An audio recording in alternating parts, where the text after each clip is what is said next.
Sir నమస్తే sir. నమస్తే అండి.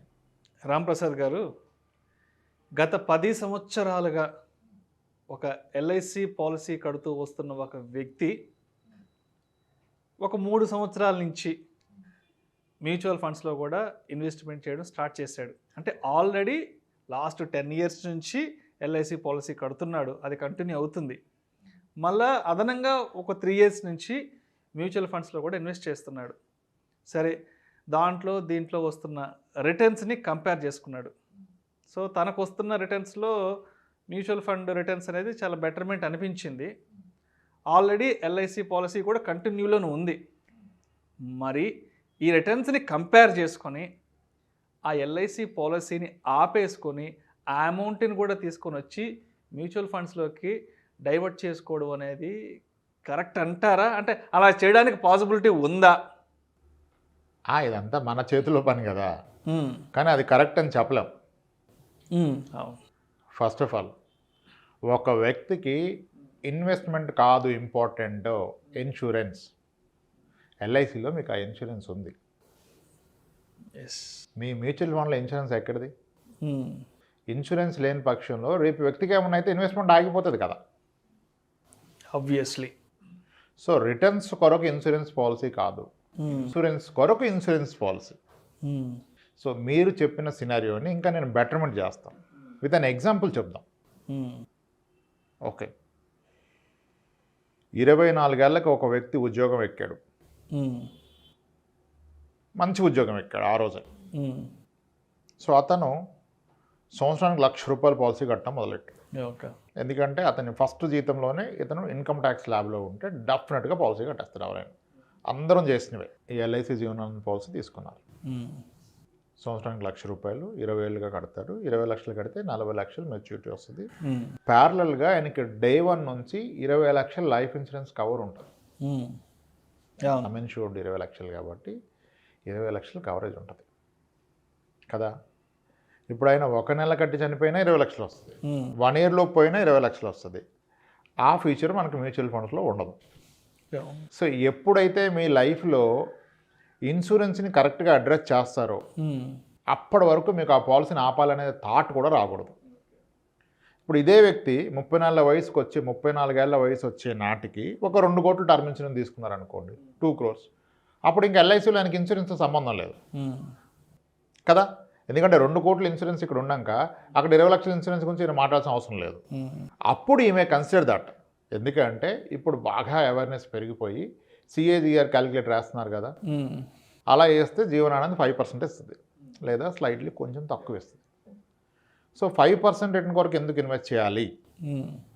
నాకు 12 వస్తుంది కదా అంటే yes, if it is the purpose of investment అయితే ఎస్.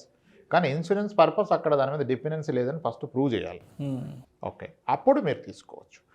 అప్పుడు మీరు తీస్తే మళ్ళీ ఇక్కడ డౌట్ వచ్చేస్తుంది. 10 ఇయర్స్ కట్టిన వ్యక్తికి 10 ఇయర్స్ తర్వాత కట్టిన పూర్తి అమౌంట్ రాదు ఎండోమెంట్ పాలసీలో.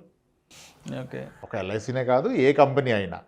అంటే 10 లక్షలు కట్టిన వ్యక్తి నిజంగా ఆయన సరెండర్ చేస్తే ఎగ్జాక్ట్ క్యాలిక్యులేషన్లో మేబీ 9 lakhs వస్తుంది, 8.8 lakhs వస్తుంది, 9 lakhs తీసుకో. సో అప్పుడు అనిపిస్తుంది, అరే నేను 10 lakhs కడితే 9 lakhs వస్తుంది కదా అని, కట్టిన దానికన్నా తక్కువ వస్తుంది కదా. ఓకే, ఇదే నా పాయింట్. నేను చాలాసార్లు చెప్తాను, 2-3 ఏళ్ళకే మ్యూచువల్ ఫండ్ తగ్గింది అంటారు, 10 ఏళ్ళు అయినా కట్టింది రాదు, అది కట్టేస్తారని చెప్తా.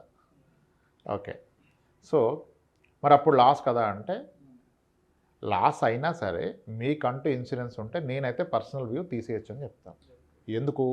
ఫస్ట్ ఆఫ్ ఆల్, ముందుగా మీరు అది తీసేశారనుకోండి, అక్కడ వచ్చిన 9 లక్షలు మ్యూచువల్ ఫండ్లో పెట్టుకోవచ్చు మీకు. ఎందుకంటే ఆ పాలసీ 20 ఏళ్ళ పాలసీ 10 ఏళ్ళు అయింది, 10 ఏళ్ళ తర్వాత తీసేస్తే ఇంకో 10 ఏళ్ళు ఉన్నది కదా.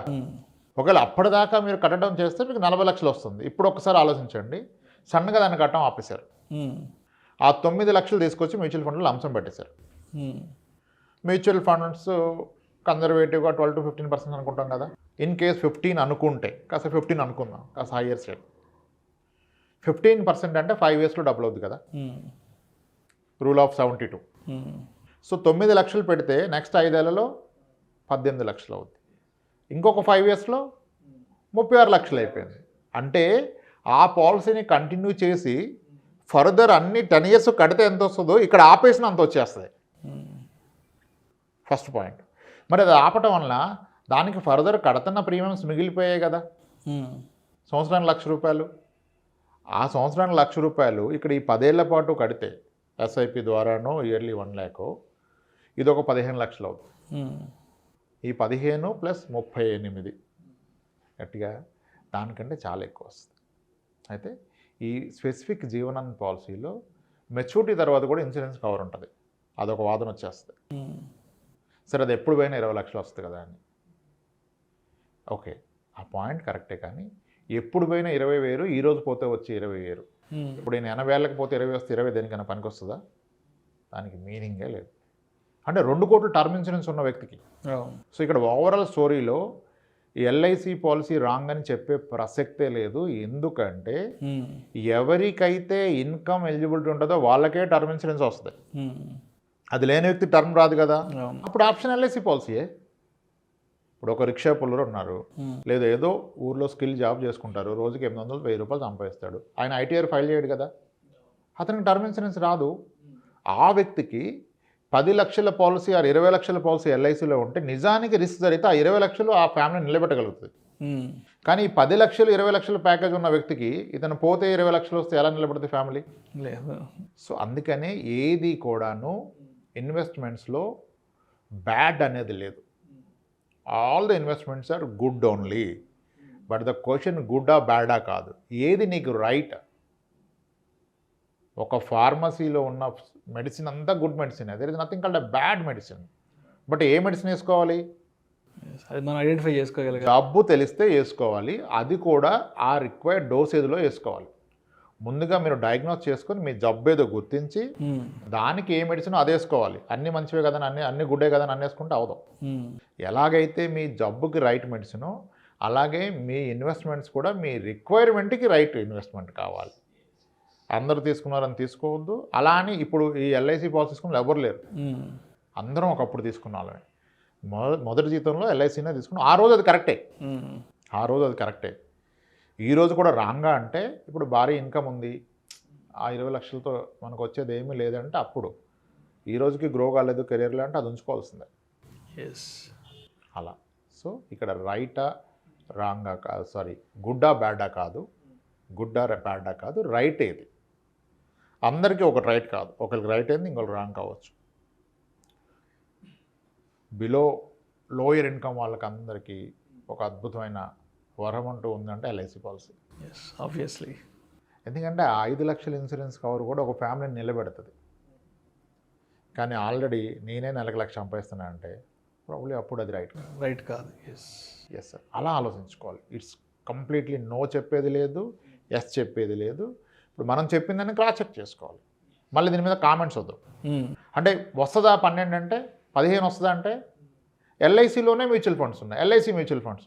You type LIC blue chip fund, LIC large cap, ఏదో మిడ్ క్యాప్ ఉన్నాయి, అవే చెప్పేస్తాయి గూగుల్లో మీకు. ఎల్ఐసి మ్యూచువల్ ఫండ్స్ 12 ఇచ్చినాయి కదా. సో ఆలోచించి ముందుగా టైం వెచ్చించండి, అప్పుడు నిర్ణయం తీసుకోండి. సో కేస్ టు కేస్ ఉంచాలా తీసేయాలా అలా నిర్ణయించుకోవాలి. Right. Thank you sir. Thank you so much Ramprasad గారు. రైట్.